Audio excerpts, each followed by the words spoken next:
요한일서 17강 시간입니다. 이 시간은 요한일서 마지막 시간인데요. 오늘 본문 말씀은 요한일서 5장 18절부터 21절까지입니다. 제가 본문 말씀을 봉독합니다. 하나님께로서 난 자마다 범죄치 아니하는 줄을 우리가 아노라. 하나님께로서 나신 자가 저를 지키심에 악한 자가 저를 만지지도 못하느니라. 또 아는 것은 우리는 하나님께 속하고 온 세상은 악한 자 안에 처한 것이며, 또 아는 것은 하나님의 아들이 이르러 우리에게 지각을 주사 우리로 참된 자를 알게 하신 것과, 또한 우리가 참된 자 곧 그의 아들 예수 그리스도 안에 있는 것이니, 그는 참 하나님이시여 영생이시라. 자녀들아, 너희 자신을 지켜 우상에서 멀리하라. 아멘. 18절 말씀에 하나님께로서 난 자마다 범죄치 아니하는 줄을 우리가 아노라. 하나님께로서 나신 자가 저를 지키심에 악한 자가 저를 만지지도 못하느니라. 이 말씀은 분명합니다. 분명한데, 또 이 말씀을 보면서 또 우리의 삶의 현실을 보게 되면 조금 이 말씀이 어떤 뜻인지 좀 의아할 때가 있어요. 이런 데서 이제 이단들은 이런 말씀을 도구 삼아서 자기들의 그 자의적인 해석을 함을 통해서 많은 사람들의 영혼을 도적질하는 이런 경우를 종종 보게 됩니다. 우리 사람의 구원은요, 그건 어떻게 이루어질 것인가? 구원파에서 말하기를 한 번 구원을 얻었다 한다면 다시는 그 구원이 되돌려지지 않는다라는 이런 얘기를 합니다. 물론 칼빈도 성도의 견인이라는 그런 그 교리를 통해서 구원받은 백성들은 다시는 타락하지 않는다. 여기 오늘 5장 18절에 있는 말씀 가지고 그렇게 이야기를 한 것이에요. 그런데 그것이 굉장히 조심스럽게 해야 될 이유가 있습니다. 무엇이냐면은 구원파에서 말하는 대로 우리가 한번 구원을 받았다 그러면 그 구원이 다시 이렇게 되돌려지지 않는다, 무르지 않는다, 끝까지 구원을 이룰 수가 있다라고 이야기를 하는데, 과연 그것이 어떤 뜻인가를 우리가 알아야 돼요. 오늘 본문에도 분명히 말씀하고 있어요. 하나님께로서 난 자마다 범죄치 않는다 이거죠. 그리고 하나님께로서 나신 자가 저를 지키심에 악한 자가 저를 만지지 못한다. 앞에서 있는 하나님께로서 난 자라는 것은 누구겠어요? 그 밑에 요한복음 1장 9절부터 13절에 말씀을 제가 봅니다. 참빛 곧 세상에 와서 각 사람에게 비치는 빛이 있었나니 그가 세상에 계셨으며 세상은 그로 말미암아 지은 바 되었으되 세상이 그를 알지 못하였고 자기 땅에 오매 자기 백성이 영접지 아니하시나 영접하는 자 곧 그 이름을 믿는 자들에게는 하나님의 자녀가 되는 권세를 주셨으니 이는 혈통으로나 육적으로나 사람의 뜻으로 나지 아니하고 오직 하나님께로서 난 자들이다 그랬어요. 여기서 하나님께로서 난 자들, 하나님께서 난 자들, 오늘 본문에도 이 18절에 있잖아요. 하나님께로서 난 자마다. 또 요한복음 1장 13절 뒤에 보니까 오직 하나님께로서 난 자들, 여기 나오게 됩니다. 예, 여기서 난 자들이라고 할 때 이 낳는다, 나타라는 그 단어가 겟나오라는 단어가 쓰여져요. 이거는 나타 또 모음새 아버지가 되다, 뭐 누구누구의 아버지가 되다 이런 거예요. 그 다음에 직계 후손 또는 법적 후손이라는 개념으로 사용이 됩니다. 그리고 여기서 하나님께서 난 자는 어떤 뜻인가? 13절에 있는 말씀대로 혈통으로나 육정으로나 사람의 뜻으로 나지 아니하고, 12절에 영접하는 자 곧 그 이름을 믿는 자들에게는 하나님의 자녀가 되는 권세를 가졌다는 거예요. 예수 그리스도의 이름을 믿는 자들에게 하나님의 자녀가 되는 권세를 주셔서 이 사람들을 우리가 이 성경에서 뭐라고 하냐면 이들이 하나님께로서 난 자들이다 하면서 하나님께로서 난 자들이니까 하나님의 자녀가 되는 것이죠. 이런 사람들마다 범죄치 않는 줄을 우리가 안다 그랬어요. 사도 요한이 그렇게 얘기합니다. 하나님께로서 난 자마다 범죄치 아니하는 줄을 우리가 안다. 또 하나님께로서 나신 자가 저를 지키신다. 여기서 말하고 있는 하나님께로서 나신 자는 예수 그리스도를 말하는 것이겠죠. 예수 그리스도께서 저를 지키심에 악한 자가 저를 만지지도 못한다, 이렇게 단정을 내리고 있습니다. 분명히 말씀은 맞아요. 맞는데 이것을 왜 이단들이 이것을 이용해서 그 영혼들을 도적질하는 것인가, 이거 보셔야 됩니다. 그러면 우리도 하나님께로서 난 자들이에요. 우리가 영접하는 자 곧 그 이름을 믿는 자들에게 하나님의 자녀가 되는 권세를 주셨다고 했으니까 이렇게 하나님의 자녀가 되는 권세를 가졌어요. 하나님께로서 난 자들이에요. 하나님이 우리의 아버지가 되셨어요. 우리가 또 하나님의 그 직계 우선 또는 법적 우선이라는 그런 개념으로 또 이야기하고 있어요. 그리고 하나님께로서 난 자마다라고 했으니까 모든 사람들이 하나님께로서 난 사람들은 누구나 범죄치 않는다. 이게 범죄한다는 것이 죄를 짓다, 실패하다, 실수하다, 부족하다, 잘못 행하다는 이런 뜻인데, 우리가 범죄치 않는다. 근데 실질적으로 우리는 어떻습니까? 범죄합니까, 안 합니까? 범죄하죠. 죄를 짓고 있어요. 이렇게 죄를 짓고 있는데 우리가 범죄치 않는 줄을 우리가 안다. 그리고 하나님께서 나신 자가 저를 지키시니까 악한 자가 저를 만지지도 못한다 그러는데 또 베드로는 뭐라고 합니까? 우는 사자와 같이 너희를 삼키려 할 때 그 마귀를 대적하라는 이런 말씀이 있어요. 그 마귀를 대적하라는 것은 그러니까 이 사단이 마귀가 우는 사자같이 그 삼킬 자를 찾는다는 것은 우리를 범하려고 우리를 해하려고 그렇게 하지 않습니까? 근데 그럼 분명히 우리를 해하려고 해요. 범하려고 해요. 죄악에 빠뜨리려고 합니다. 계속해서 또 유혹을 하고 선동하고 거짓으로 미혹을 하고 이렇게 하고 있습니다. 그것은 만지지도 못한다는 것은 어떤 얘기였어요? 아예 손도 안 된다는 그런 뜻이 되지 않겠어요?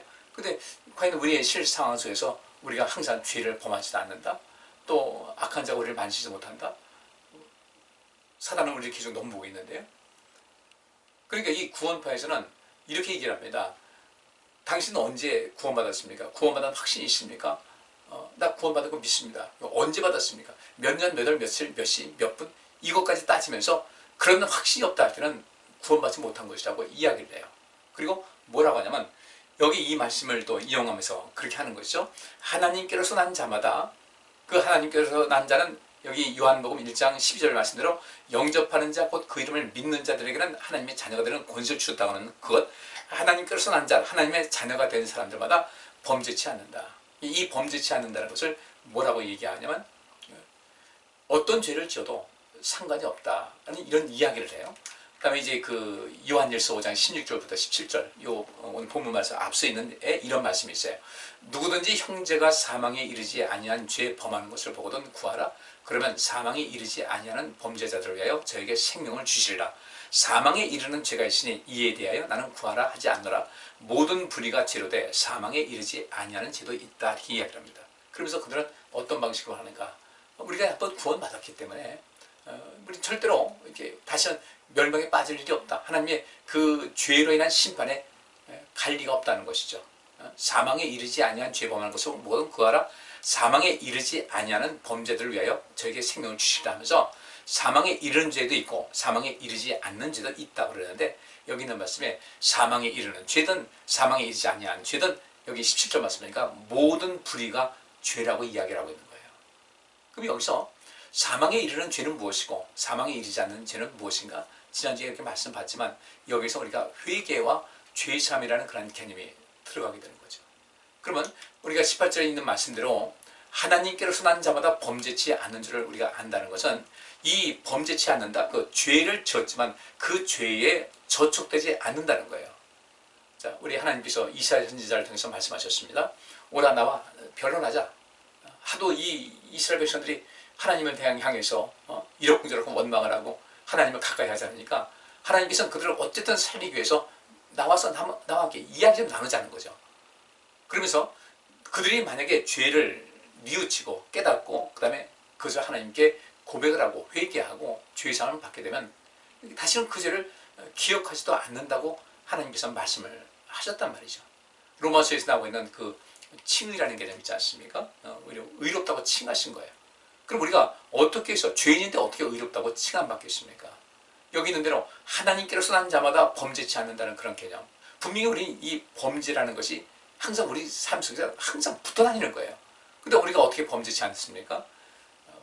바울이 로마에 있는 성도들을 향해서 말하기를 우리가 죄인이라 할지라도 우리가 죄를 주 앞에 고하고 회개하고 돌이키게 되면 우리를 죄인으로 보지 않고 의인으로 칭해 주겠다는 거예요. 이것을 신학적인 용어로 이제 칭이라고 하는데 오늘 본문 말씀이 바로 그런 것이에요. 우리는 하나님을 믿어서 그 이름을 믿음을 통해서 하나님의 자녀가 되는 권세를 받았지만 또 여전히 죄를 지을 수밖에 없는 그런 연약함을 갖고 있지 않습니까? 이럴 때 그 사망에 이르지 않는 죄라는 것은 무엇인가? 그 죄를 지었을 때 하나님께 그 죄를 고백하고 회개하고 죄사함 받는 그런 과정이 들어가게 되는 겁니다. 그러면 사단이 우리를 만지지 못하는 것과 똑같은 결과를 얻게 되고 하나님께로서 난 자마다 범죄치 않는다는 것은 이 범죄를 저질렀다 할지라도 그 범죄에 저지른 것에 대해서 죄를 지은 것에 대해서 이것을 말끔하게 정리를 하고 살아가는 이런 사람들이라는 거죠. 죄와의 싸움을 싸워야 되겠다는 그런 그 담대함과 단호한 마음과 그런 용기가 있어야 되고 또 죄를 지었을 때는 그 죄를 하나님께 고백을 하고 회개하고 돌이킴을 통해서 다시금 의롭다라고 인정받을 수 있는 그런 모습이 되니까 사단이 저를 만진다는 것은 무엇이겠어요? 자꾸 우리 성도들을 이제 어떻게 합니까? 하나님께 고발하고 고소하고 이런 식으로 되는 거예요. 계속해서 우리를 죄인이라고 하면서 죄인의 자리를 몰고 갈 뿐 아니라 또 자기가 그 미혹을 해서 선동해서 죄를 짓게 하고 또 하나님께 이 사람은 죄인인데 심판해야 된다고 계속 이런 식으로 해나가는 것이죠. 그런데 건강한 신앙인들은 그 죄를 지은 후에 그 죄에 대한 그 안타까움 또 죄를 지은 것에 대한 부끄러움 이런 것을 가지고 이제 하나님께 가까이 나가는 것이죠. 눈물로 고백도 하고 솔직히 주 앞에 고백도 하고 주님의 도우심도 구하고 하는 이런 사람들 되면은 그 죄는 지었지만은 죄가 정리됐기 때문에 범죄치 않은 사람과 동일한 결과를 가져올 수가 있다. 그런데 이런 이단에선 뭐라고 하냐면 우리가 한번 구원받았기 때문에 그 다음에 여기 있는 하나님께서 난 자마다 범죄치 않는다. 우리 어떤 죄를 저질러도 그건 죄로 인정되지 않는다. 그러니까 이제 그 다음에는 그냥 마음대로 살라고 이런 식으로 해가지고 그런 얘기를 들으니까 육에 속한 사람들은 얼마나 편하네요. 그렇지 않아도 성경에서 하라는 것도 많고 하지 말라는 것도 많은데 그런 것에서 자유함을 얻었다는 것이죠. 그래서 육에 빠진 사람들, 우리가 정상적인 신앙인이라면 이건 아니라는 것을 분명히 알 수 있는데 그 미혹된 사람들은 거기에 빠져서 죄를 짓고 사는 거죠. 여러분들, 우리 예수님께서는 이 땅에 오셔서 우리를 구원하시고자 모든 그 사역하는 가운데 많은 것을 보여주시고 마지막에는 우리에게 구원의 그런 모든 것을 완성하셨어요. 구원의 도리를 어떻게 하면 영생을 얻는지 그것을 완성시켜서 우리에게 선물로 주셨어요. 우리는 그 원칙을 따라서 주님께서 만들어 놓으신 그 길을 따라가게 되면 우리는 영생을 얻게 되는 거예요. 이 구원의 모든 그 길은 예수님께서 완성하셨는데 내게 있어 그 구원의 길이 완성되려면요 매일매일 이기는 삶을 살아가셔야 돼요. 우리에게는 나의 구원은 완성되었다라고 자신할 수 있을까? 우리는 적어도 사도 바울이 말한 대로요 이제 죽음이 임박한 그때 그는 이렇게 얘기합니다. 나는 선한 싸움을 싸웠다. 나는 달려갈 길을 마쳤다. 나는 믿음을 지켰다. 근데 이 세 구절이 모두가 다 어떤 것입니까? 현재 완료형이에요. 현재 완료형이라는 것은 이 시제에서 과거의 어느 시점으로부터 지금까지 계속해서 그렇게 해왔다는 거예요. 지금까지도. 그러니까 내가 선한 싸움을 싸웠다는 것은 바로 그런 얘기입니다. 선한 싸움을 그때부터 싸워서 지금도 싸우고 있다는 겁니다. 달려갈 길을 그때도 달렸고 지금도 달리고 있다. 옛날부터 믿음을 지켰고 지금도 믿음을 지키고 있다는 거예요. 그렇다면 이 구원파라든지 이런 잘못된 이단들의 가르침은 어떻게 되는 겁니까? 잘못된 것인데 그들은 잘못된 것을 알지를 못하는 것이 이제 문제가 있다는 것이죠. 근데 이제 이단들은 오늘 이 18절에 있는 말씀을 가지고 사람들을 선동을 합니다. 하나님께로서 난 자마다 범죄치 않는다. 우리는 어떤 죄를 져도 문제가 없다. 근데 거기 빠진 것은 무엇입니까? 회개라는 것. 죄의사함 받았을 때 그렇게 된다는 것을 빠뜨리는 거죠. 사단은 그렇게 이단들을 통해서 많은 그 하나님께 나왔던 그런 사람들, 순수하게 믿었던 사람들도 그 영혼을 도둑질해서 사망에 빠지게 하는 겁니다. 요한계시록에 소아시아 7교회가 계속해서 주께서 하신 말씀이 있습니다. 이기는 자에게는요. 이기는 자에게 영생을 주시고 이기는 자에게 상급도 주시는 것이지 이기지 못하면 문제가 된다는 겁니다. 그래서 여기 이 18절에 있는 말씀 하나님께로서 난 자마다 범죄치 아니하는 줄 안다. 이렇게 이 하나님께로서 난 자마다 범죄치 않는 이 사람은 날마다 이기는 삶을 살아가는 사람이고 하나님께로서 나신 자가 저를 지키시며 악한 자가 저를 만지지 못한다. 이 역시 마찬가지로 날마다 이기는 삶을 위해서 최선을 다하고 하나님을 의지하고 또 이 성령님의 도심을 간절히 구하면서 그렇게 살아가는 사람들에게 해당되는 말씀이지 그냥 신앙의 그 고삐를 느슨하게 해가지고 점점 주님과의 그 거리가 멀어지고 나중에 주님 향해서 등 돌리는 이런 일은 없어야 되는데 그런 사람들 그렇게 살면서 구원을 받았다고 이야기하는 사람들이 이 세상에 얼마나 많은지 몰라요.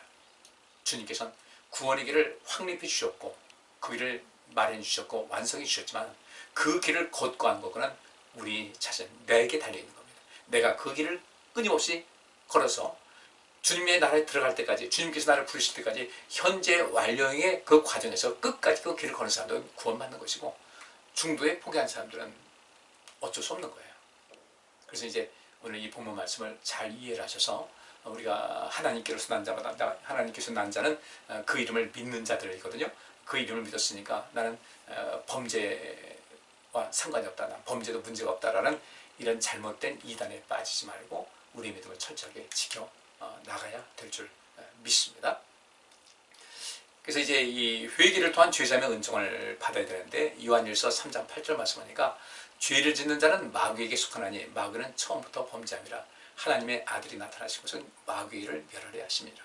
예수님께서 이 땅에 오셔서 그 구원의 길을 완성시켰다는 것은 마귀를 멸하기 위해서 이 땅에 오신 것인데 마귀는 지금도 끊임없이 모든 성도들을 미혹을 하고 있어요. 한번 구원받은 사람들은 다시는 죄를 짓지 않는다. 죄를 짓지 않는다는 것이 어떤 일에도 문제될 것이 없다. 우리가 하나님이 자녀가 됐으니까 하나님이 자녀가 됐는데 우리를 멸하시겠냐? 그렇지 않다는 식으로 아주 교묘하게 꾸며가지고 이제 이 많은 사람들을 그 죄악으로 끌고 또 죽음으로 이끌게 하고 그 천국에서 벗어나게 하는 일을 행하는 것에 대해서 관심을 갖고 우리는 회개를 통한 죄사함의 은총을 받을 때에 우리는 범죄치 않는 그런 사람과 동등한 대접을 받을 수가 있다. 그래야만 우리 주님께서 우리를 철저하게 지켜주신다. 근데 이 죄와의 싸움을 느슨하게 하고 신앙생활도 느슨하게 하면서 과연 그때 주님께 나를 도와달라고 할 수 있을까? 서양 그 격언에 그런 말 있지 않습니까? 하늘은 스스로 돕는 자를 돕는다. 스스로 돕는 자를 돕는다는 그 말은 제가 볼 때 이게 기독교적인 바탕에서 나온 것 같아요. 죄와의 싸움을 해나가면서 주의 뜻대로 살고자 하는 이런 사람들을 주님께서 그들 죄 사함의 은총을 베푸셔서 더욱더 건강한 삶을 살게 하고 또 그들로 하여금 그 안전한 지대에 머물 수 있게 하는 그런 은총을 베푼다는 것을 우리가 아셔야 될 것입니다. 그러면 이렇게 우리가 죄 사함의 은총을 받는 그런 사람들, 우리가 하나님께로부터 용서받기를 원하는 그런 가운데 있지 않습니까? 그러면 우리가 용서한다는 것은 굉장히 큰 일이에요. 큰 업적이고 우리가 죄에서 벗어나기 위해서 하나님께 우리 죄를 고백하라고 회개한다는 것은 우리가 죄로부터 자유케 위해서 그 죄의 그 속박에서 벗어나기 위해서 그렇게 하는 거 아니겠습니까? 그러면 우리도 역시 마찬가지 어떤 삶을 살아야 되겠어요? 우리도 죄를 용서하는 그 일에 관심을 갖고 그 용서함을 통해서 어떤 사람이 영혼을 살리는 일에 관심을 가지셔야 돼요.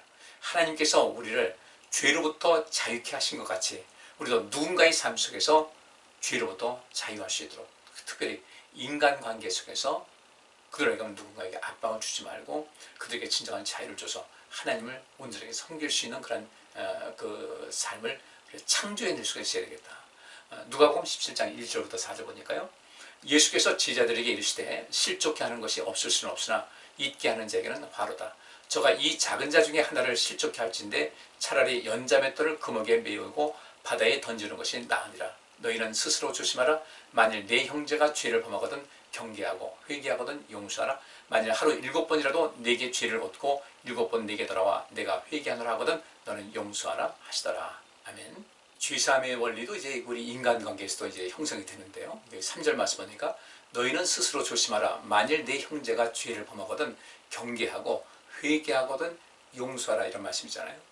그러면 여기 있는 대로 이것은 하나님과 우리 사람들과의 관계에서 이렇게 통하는 거예요. 하나님의 방식을 우리께서 말씀하시는 것이니까 스스로 조심해서 만일 내 형제가 죄를 범하거든 경계하라. 근데 그가 회개하면 용서하라는 거예요. 이 말씀은 어떤 것입니까? 하나님께서도 우리가 어떤 죄를 범하면 주님께서 경계를 하시고 또 경고도 하시고 이렇게 하시죠. 그런데 회개하면 우리를 용서해 주신다는 거예요.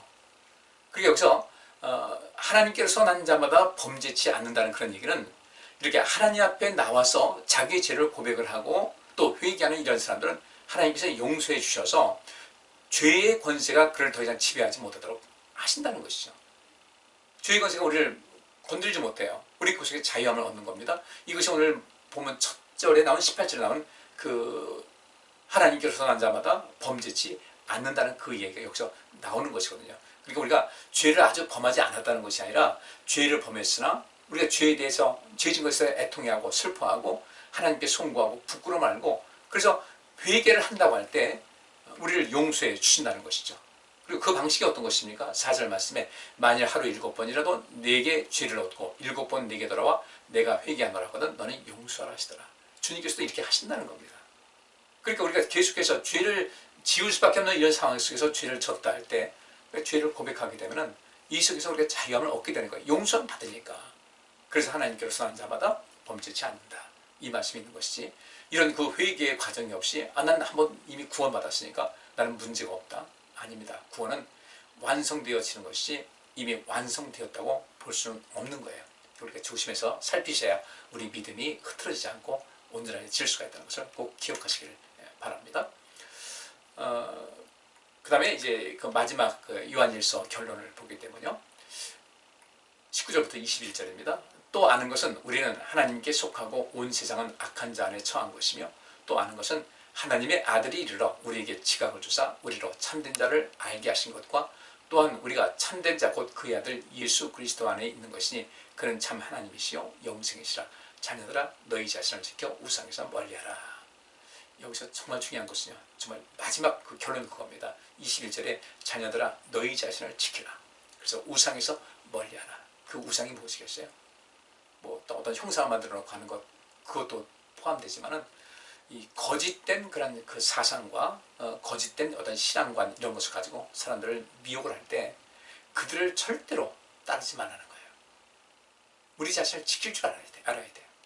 죄의 그 경각심을 가져야 되고, 또 우리가 얼마든지 우리가 죄를 졌을 때 회개하면 주님 기소를 용서하시는 것 같이 그 회개의 그 의미, 죄사함의 큰 은총을 알고 그 속에서 죄사함 받고 큰 기쁨 가운데 살 수 있는 것을 우리가 알면서 잘못된 이론에, 또 우리 신앙생활의 어떤 하나님 말씀의 근본에 벗어나서 육신을 이롭게 하고 육신을 편하게 하는 그런 방식으로 우리 신앙생활을 이렇게 왜곡되게 만드는 그런 것에서 절대 빠져들지 말고 우리의 믿음을 지키자는 것을 요한이 이야기를 하면서, 거기서 이제 요한이 19절과 20절에서 우리가 아는 것은 이렇게 이야기를 합니다. 우리가 아는 것은 무엇일까? 이제 여기서 우리가 알고 있고 또 우리가 알아야 하는 것, 우리가 알고 알아야 하는 것이 5개로 이렇게 이제 좀 펼쳐놓고 보면요, 첫째는 온 세상은 악한 자 안에 처해 있지만 우리는 하나님께 속했다는 거예요.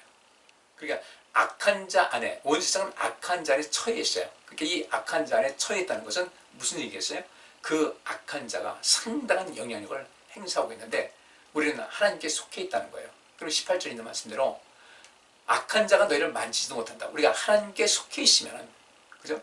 회개와 죄사함의 은총, 그 다음에 우리가 하나님 말씀대로 살고자 하는 이런 부담 없는 이 노력과 또 이 헌신적인 삶을 살게 되면 하나님께 속해 있기 때문에 온 세상의 악한 자 안에 처해서 그 악한 자의 그 상당한 영향을 받을 수밖에 없지만 우리가 하나님께 속해 있기 때문에 우리는 진정한 자유와 평안을 누릴 수가 있다는 것을 우리가 알고 있고 또 앞으로 끊임없이 알아야 된다는 겁니다. 두 번째로 하나님의 아들 예수님께서 우리에게 지각을 주셔서 우리로 참된 자를 알게 하셨다는 것을 안다는 거죠. 우리가 하나님을 알게 됐다는 것, 우리로 참되신 하나님을 알게 됐다는 것은 하나님의 아들께서, 예수님께서 우리에게 지각을 주셔서 그렇다. 많은 사람들이 이 예수를 믿을 것을 권고받고 구원 초청받지만 다 오지 못하지 않습니까? 그 이유는 다른 것이 아니에요. 주님께서 우리를 부르셨을 때 내 마음이 열렸다는 거, 복 중에 큰 복이죠. 감사함으로 살고, 그러나 누가 구원받을지 또 구원받지 못할지를 우리가 알지 못하니까 끊임없이 이 복음을 전하는 일에 힘을 다해야 되겠다는 거예요. 세 번째로 우리가 하나님의 아들 예수 그리스도 안에 있다는 것.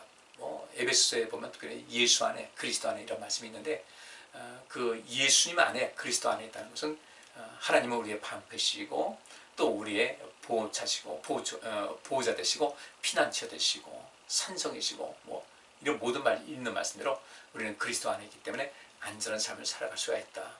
예수 안에 있다는 건 보통 큰 복이 아니에요. 우리가 세상에 처해 있지만 하나님 안에, 예수 그리스도 안에 머물시기를 간절히 부탁을 드리겠습니다. 그러기 위해서 어떻게 할 것인가? 나를 사랑하는 자는 내 말을 지킬 것이라고 그랬어요. 주의 말씀에 순종하고 살고 그의 말씀을 지키고 사는 것, 이것을 통해서 우리가 하나님의 사랑 가운데 있고 하나님 안에, 예수 안에 있다는 것을 알 수가 있는 것이죠. 또 네 번째는 예수님은 참 하나님이시고 영생이시라는 것이에요. 예수님이 하나님의 아들이라는 것 때문에 유대인들은 그렇게 그것을 믿지 못해서 그래서 예수님을 비난하고 예수님의 자들을 비박으로 했는데, 예수님은 참 하나님이시다. 예수님께서 베드로의 고백같이 또 바울의 고백같이 주는 그리스도시고 살아계신 하나님의 아들이라는 사실, 그리고 그분을 믿을 때 우리가 영생이 있다는 것을 우리가 잘 알고 그 믿음의 원칙을 지켜야 된다는 것. 그리고 마지막으로 우리는 자신을 지켜 우상에서 멀리 해야 된다. 이단들, 빠지지 말고 또 우리 특별히 성경 해석을 잘 하셔야 돼요. 잘 들으셔야 되고 그러니까 이런 것에서 우리가 잘못된 것에 빠지게 되면 문제가 되는 거죠. 여러분들 이 신천지요. 그들이 갖고 있는 그 요한계시록 강해를 보게 되면요. 이건 정말 그들 나름대로 소설을 쓰고 있는 것이지 참이라는 것은 전혀 없는 거예요. 근데 그 요한계시록에 대해서 우리가 잘 알지 못하다 보니까 그 사람들을 만나면 저리 가라고, 당신 이단이라고 그렇게만 얘기했지 무엇이 잘못됐는지를 조목조목 이야기할 수 있는 상태가 아니다 보니까 그들은 우리 기독교인들을, 정통교회 기독교인들을 우습게 보는 거죠. 그래서 끊임없이 팔아보고 들어오는 겁니다. 또 끊임없이 많은 사람들이 넘어가 버렸어요. 왜 그럴까? 잘못된 사상이 그들의 영혼을 파고드는 것 때문에 그래요. 정신도 맑게 하고 사리 판단도 바로 해야 되고 온전한 사고방식, 상식에 근거한 삶을 살아갈 수 있어야 되고 특별히 하나님 말씀을 잘 배우고 또 많이 알아서 우리가 잘못된 것에 빠져서 우리 삶 자체를 고통 가운데 멸망 가운데 빠뜨리지 않도록 우리 스스로 많은 노력을 기울여야 될 것을 믿습니다. 자, 오늘 이제 요한 1서 여기서 마무리를 하겠습니다. 특별히 사도 요한은 그 당시에도 많은 이단들이 있었는데 그 이단으로부터 교회를 지키기 위한 그런 간절함이 있었거든요. 우리도 잘못된 것을 하지 말고 여러분의 참된 믿음을 가지고 참된 하나님 만나서 참된 예수님 만나서 여러분 인생을 복되게 살아가시기를 부탁을 드리겠습니다. 기도합니다. 하나님 감사합니다. 이단들은 모든 것을 성경 구절을 가지고 사람들을 미혹을 합니다. 그래서 거기에 빠지는 것은 결국 우리가 하나님 말씀에 대한 지식이 없을 때 빠져들 수밖에 없고 우리가 또 미혹될 수밖에 없는 것을 잘 알고 있습니다. 우리가 깨어 있어 경청하고 특별히 죄와의 싸움을 정말 철저하게 나가는 가운데 주님께로부터 옳다 인정함 받게 하여 주옵시고 잘못된 이단에 빠지지 않도록 우리의 마음, 우리의 정신세계, 우리의 사고 또 우리의 지혜를 더욱더 온전케 하여 주시옵소서. 늘 믿음으로 승리하는 우리 모두가 되기를 간절히 원하오니 주여 우리를 도와 주옵소서. 예수 그리스도 이름으로 기도하옵나이다. 아멘. 이 시간으로 요한일서 강의를 모두 마치겠습니다. 수고 많으셨습니다. 감사합니다.